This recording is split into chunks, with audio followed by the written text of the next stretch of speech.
Yo, salut tout le monde, c'est Gata Volgar, j'espère que vous allez bien, moi pour ma part, ça va, je vais bien, j'espère que vous avez passé une agréable journée. Aujourd'hui on se retrouve pour le débrief du match Paris Saint-Germain-Manchester City, match qui comptait pour la deuxième journée de phase de poule de Ligue des Champions du groupe A, victoire des Parisiens 2-0 au Parc des Princes, l'ouverture du score à la 8e minute de jeu signé Idrissa Gueye et à la 74e, Lionel Messi assure les 3 points.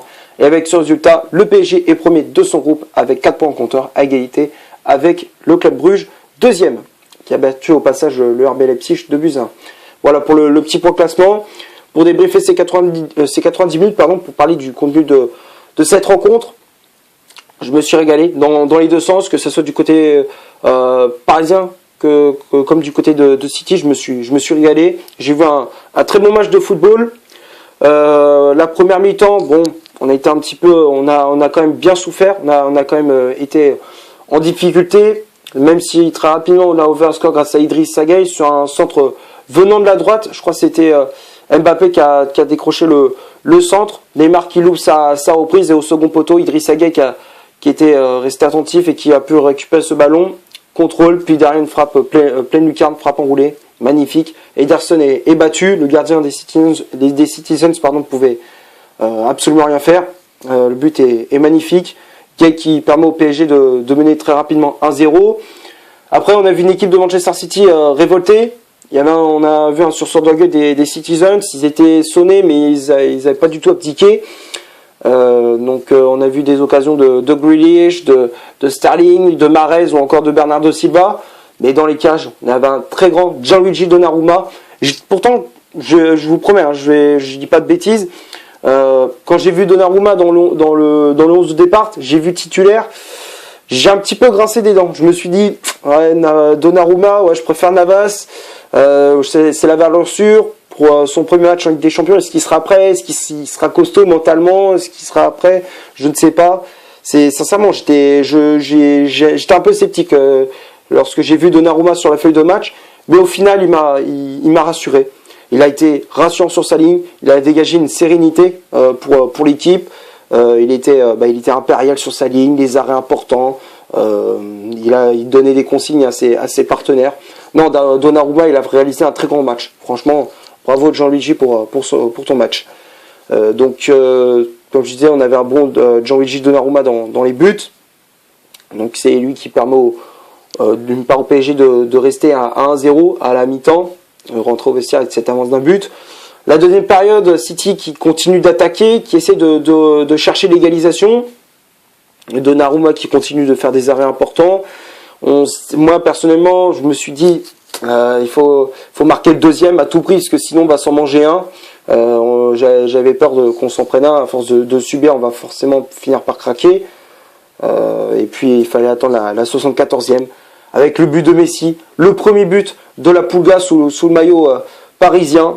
C'est une contre-attaque emmenée par justement l'Argentin, l'accélération de Lionel Messi et jusqu'à l'entrée de la surface, 1-2 avec Kylian Mbappé, la frappe du pied gauche qui vient scotcher Ederson sur ses appuis. Le gardien des Citizens est resté bloqué devant ses cages, il pouvait rien faire, il était battu. Et puis voilà, c'était le but de la délivrance, 2-0 le but de Lionel Messi. Ça m'a fait plaisir, je me suis dit depuis le temps qu'on attendait ce but, il est enfin arrivé en Ligue des Champions, premier but en Champions League pour le septuple Ballon d'Or. Et donc et puis à la fin, City qui a essayé de réduire l'écart pour relancer le match, mais ça suffit pas. Pareil, qui remporte ce match 2-0. Prestation celle des hommes de Pochettino. Donc on va passer maintenant au 11 de départ du tacticien argentin. 4-3-3 avec Donnarumma dans les buts parisiens. La charge centrale, Marquinhos associé à Presnel Kimpembe. Marquinhos qui avait le brassard de capitaine. Les latéraux, Achraf Hakimi à droite, Nuno Mendes à gauche. Le milieu de terrain avec le retour de Marco Verratti dans le 11 de départ. Marco Verratti qui était titulaire en sentinelle. Le milieu de terrain, les relayeurs, Herrera et Idrissa Gueye, et le trio d'attaque, Mbappé en pointe, Messi ailier droit et Neymar ailier gauche. Après il y avait les remplaçants qui étaient entrés en jeu, surtout en fin de match, avec Wijnaldum qui était entré en jeu à la place de Verratti et Danilo à la place d'Idrissa Gueye. Voilà pour le 11 de départ de Pochettino. Et même quand j'ai vu aussi, parce que je parlais de Donnarumma, j'étais un peu sceptique et tout. Verratti aussi, j'étais un peu sceptique parce que je me suis dit, il revient tout juste de blessure. Il a quasiment pas joué depuis un petit moment. Est-ce qu'il va retrouver son niveau? Et au final, là, il m'a scotché. Là, au bout de la première 45 minutes, j'ai fait, bah, c'est bon, là, c'est bon, le Verratti, nickel. Là, il y a rien à dire. Il fait son match. Il y a rien à dire. Il a fait un très gros match, Marco. J'avais un petit doute, mais au final, j'ai eu plus de doute. Voilà, pendant le match, j'étais très serein avec Marco Verratti. Donc on va passer maintenant aux statistiques de cette vidéo. On va commencer par les Parisiens. Alors en termes de stats, c'était pas, on va dire en termes de possession balle, c'était nettement inférieur par rapport à City. 46% de possession balle, 2 corners, 6 tirs au total, donc 3 tirs cadrés, dont 2 buts. 3 positions de hors-jeu du côté de City, c'est 54% de possession de balle, 10 corners, 14 tirs au total, donc 7 tirs cadrés.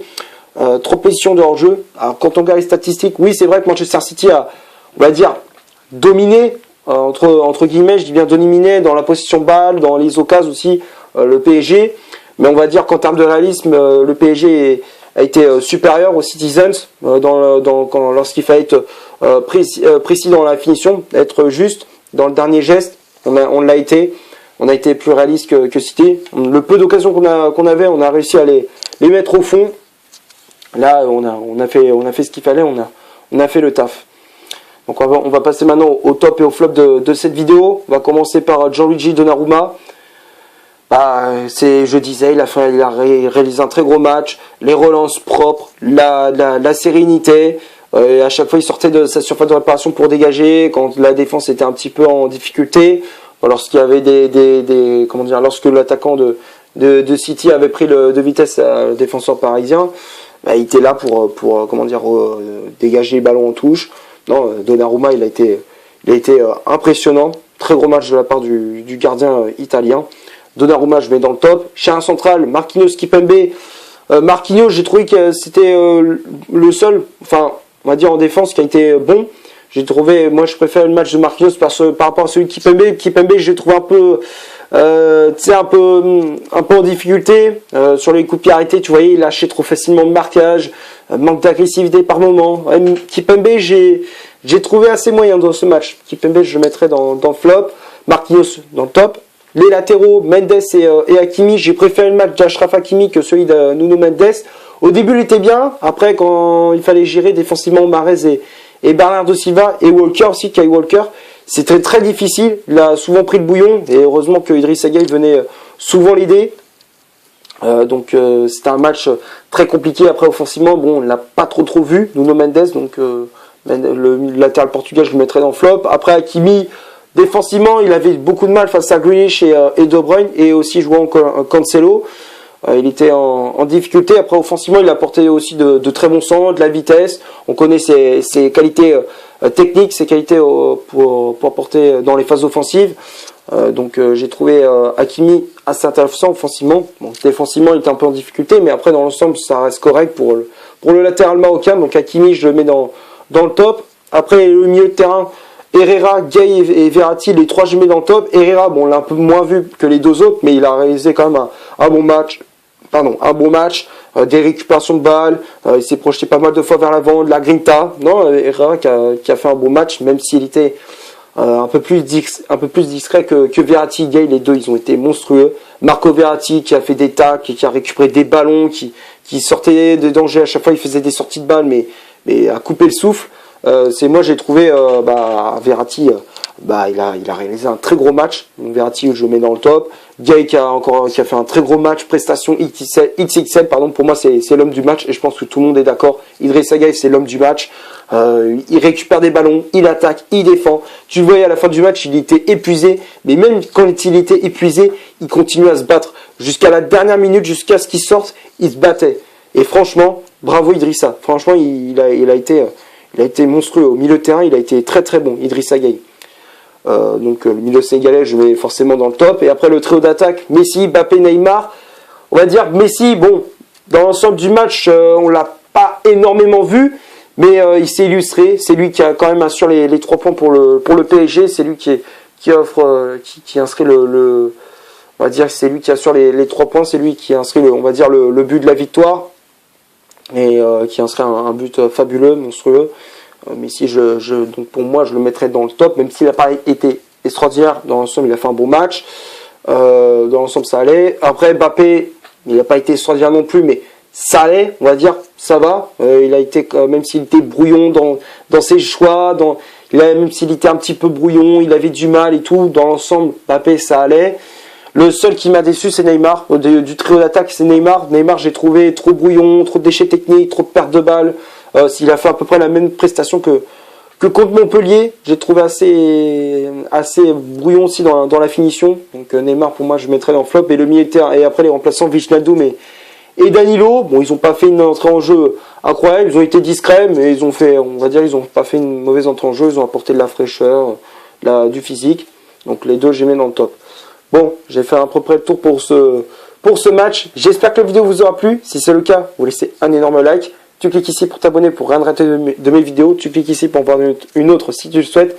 N'hésite pas à faire un petit tour sur mon compte Instagram qui est dans la description. Donc le lien est en dessous. Donc tu vas voir, tu cliques sur le lien, tu t'abonnes pour voir le feed, l'actualité sur ma page Instagram, comme on dit. Et d'ici là, portez-vous bien. On se retrouve pour un prochain débrief. Ciao.